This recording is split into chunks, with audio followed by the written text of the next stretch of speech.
Gurukrupa electronics वर्धापन दिन महोत्सव. वर्धापन दिन आमचा, फायदा तुमचा. वर्धापन दिनानिमित्त अकाई LED सोबत मिक्सर किंवा इंडक्शन फ्री, वोल्टास फ्रीज सोबत मिक्सर फ्री, फॅक्टरी रेट मध्ये 32 इंची LED फक्त 7,999 मध्ये.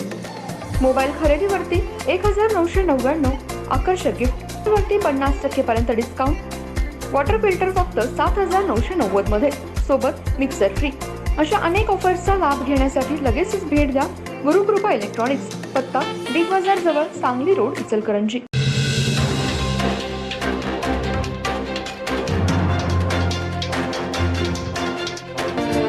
नमस्कार, मी तेजस्विनी मगदूम. एम मराठीमध्ये आपल्या सर्वांचं स्वागत आहे. पाहूया ठळक घडामोडी.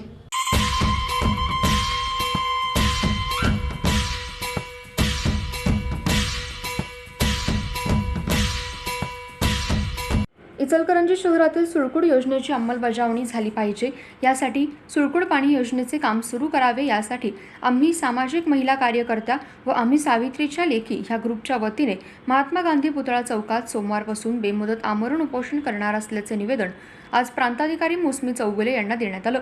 यावेळी महिला मोठ्या संख्येने उपस्थित होत्या. इचलकरंजी शहर हे सर्वसाधारण 4 लाख लोकवस्तीचं शहर असून सध्या पंचगंगा व कृष्णा पाणीतून पाणी पुरवठा केला जातो. अलीकडच्या काळामध्ये नद्यांचे प्रदूषण फार मोठ्या प्रमाणात वाढत असून पंचगंगा नदी ही प्रदूषित नद्यांमध्ये गणली जाते. सध्या शहराला कधी 2 दिवसांनी तर कधी 4 दिवसांनी तर कधी 8 दिवसांनी पाणी पुरवठा होत असतो. अनेक वेळा गळतीमुळे पाईप लिकेज वारंवार होते, त्यामुळे महिलांना याचा त्रास होतो. तसेच सध्या जे पाणी मिळते ते पूर्णतः अशुद्ध व प्रदूषित असे मिळत आहे. यापूर्वी पंचगंगा नदीच्या प्रदूषित पाण्यामुळे शहरामधील 42 नागरिकांना कावेळीमुळे प्राण गमवावे लागलेत. इचलकरंजी शहराला शुद्ध पिण्याचं पाणी मिळावं, यासाठी महाराष्ट्र राज्य सरकारने सुळकुड पाणी योजनेला जून 2020 मध्ये मंजुरी दिली.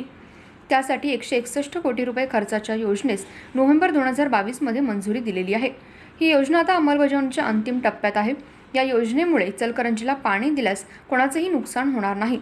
एकूण धरणातील पाणी साठ्यावरून शेतकऱ्यांचे पाण्याला कोणताही धक्का लागणार नाही, शेतकऱ्यांना पाणी कमी पडणार नाही, याची पूर्णतः काळजी शासकीय अधिकारी यांनी घेतलेली आहे. सुळकुड पाणी मंजूर योजनेची अंमलबजावणी झालीच पाहिजे, याकरता आम्ही सामाजिक महिला कार्यकर्त्या आम्ही सावित्रीच्या लेखी ग्रुपच्या वतीने एकत्र जमून महात्मा गांधी पुतळ्याजवळ सोमवार दिनांक 19 फेब्रुवारी 2024 रोजी सकाळी 11 वाजल्यापासून बेमुदत आमरण उपोषणाला सुरुवात होणार आहे. जोपर्यंत सुळकुड पाणी योजनेची अंमलबजावणी होत नाही तोपर्यंत आमचे बेमुदत आमरण उपोषण चालूच राहणार असल्याचे निवेदन आज आम्ही सामाजिक महिला कार्यकर्त्या आम्ही सावित्रीच्या लेखी ग्रुपच्या वतीने प्रांताधिकारी मोसमी चौगुले यांना देण्यात आलं. यावेळी सावित्री हजारे, शोभा इंगळे, ज्योत्स्ना भिसे, सुषमा साळुंखे, शोभा गोरे, संपदा कांबळे, दीपा मलापदे, मनीषा माणगावकर, स्वाती कदम, प्रीती रवंदे यांच्यासह महिला मोठ्या संख्येने उपस्थित होत्या. इचलकरंजीतल्या महिला आम्ही सावित्रीच्या लेखी या ग्रुपच्या माध्यमातून पाण्याच्या विषयामध्ये थोडंसं लक्ष घातलेलं आहे. तर पाणी हा विषय आमच्या जिव्हाळीचा प्रश्न आहे आणि पाण्याचा त्रास सगळ्यात जास्त महिलांनी होतोय. अनेक विविध आंदोलनं झालीत, यावर बऱ्याचशाच बैठकी झाल्या, तर निर्णय काय होत नाही आणि आम्हाला तो निर्णय हवा आहे. म्हणून आम्ही महिलांनी चर्चा केली की आपण यामध्ये काहीतरी आंदोलन केलं पाहिजे, आंदोलनात उतरलं पाहिजे. म्हणून आम्ही एक प्रांताधिकाऱ्यांना निवेदन देण्यासाठी इथं आलेलो आहे आणि आम्ही प्रांताधिकाऱ्यांनी आमची जी तळमळ आहे पाण्यासाठी, उद्याच्या काळात 8 दिवसानं पाणी येणार, 15 दिवसानं पाणी येणार, ह्याला तोंड द्यायला आम्हाला महिलांनाच लागतं आहे. तर सुळकुड योजनेतलं पाणी जे मंजूर झालेलं आहे 160 कोटी, ते आम्हाला लवकरातल्या लवकर मिळावं, हे आमची मागणी घेऊन आम्ही सर्व महिला इथंपर्यंत आलेलो आहोत. मध्ये सुळकुड योजना मंजूर झालेली आहे, त्यासाठी 161 कोटी मंजुरी पण झालेली आहे. फक्त त्याची अंमलबजावणी होत नाही आहे. वारंवार सर्वांनीच खवडे मार्केटपासून मी गेली 4 वर्षे यामध्ये आहे, सतत प्रयत्न केले, नेते मंडळींनी केले, संपूर्ण सहभाग सगळ्यांचा आहे. आता महिला आज जे रस्त्यावर उतरलेले आहेत, प्रांत कार्यालयामध्ये आम्ही आज ज्येष्ठ निवेदन देऊन आलेलं आहे.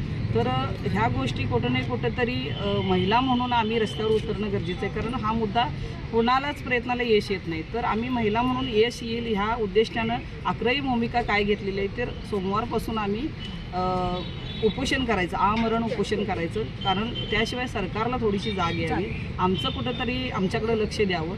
कारण स्वच्छता पाणी नाही आहे, आळ्यांचं पाणी आम्ही पितोय. 80% नदी इचलकरंजीतली प्रदूषित झालेली आहे. याला काय फक्त इचलकरंजीच जबाबदार नाही आहे, तर बाहेरून येणारे जो मलिदा आहे तो आम्ही पितोय. तर आम्हाला जे योजना मंजूर झाल्या जातात सरकारकडून हॉस्पिटलसाठी, परवाच मला फोन आला होता, तर त्यांना मी हेही सांगितलं की आम्हाला हॉस्पिटलसाठी 5 लाख मंजूर नको, त्यासाठी आम्हाला स्वच्छ पाणी द्या, की जेणेकरून आम्ही आजारी पडलो नसलो पाहिजे आणि येणारी पिढी आजारी पडली नसली पाहिजे. तर हा आमचा उद्दिष्ट ठेवून सोमवारपासून आम्ही 11 वाजल्यापासून शिवतीर्थावर पहिला त्यांचं दर्शन घेऊन छत्रपती शिवरायांचं गांधी पुतळ्यापाशी तिथं आम्ही हे अशा प्रकारे आंदोलन करायची तयारी केलेली आहे आणि ते 100% उपोषण आम्ही करणारच. पण उद्या जर आम्हाला मुख्यमंत्री भेटले तर त्यांनाही आम्ही थोडीशी विनंती करू, त्यांनी जर आम्हाला थोडंसं जर त्यांचा पवित्र आमच्या बाजूनं जर घेतला तर कदाचित आम्ही थांबू शकतोय. नाही घेतला, आमचं कोणीच ऐकून घेत नसले तर आम्ही आमची दिशा पुढची ठरली.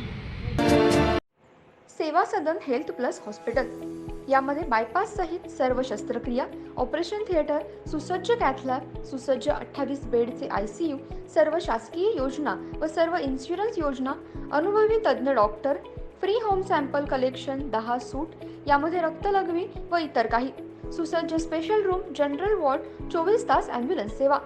सेवा सदन हेल्थ हॉस्पिटल, निरामय road, Bohra market, Ichalkaranji. Phone number 72 76 74 80 03.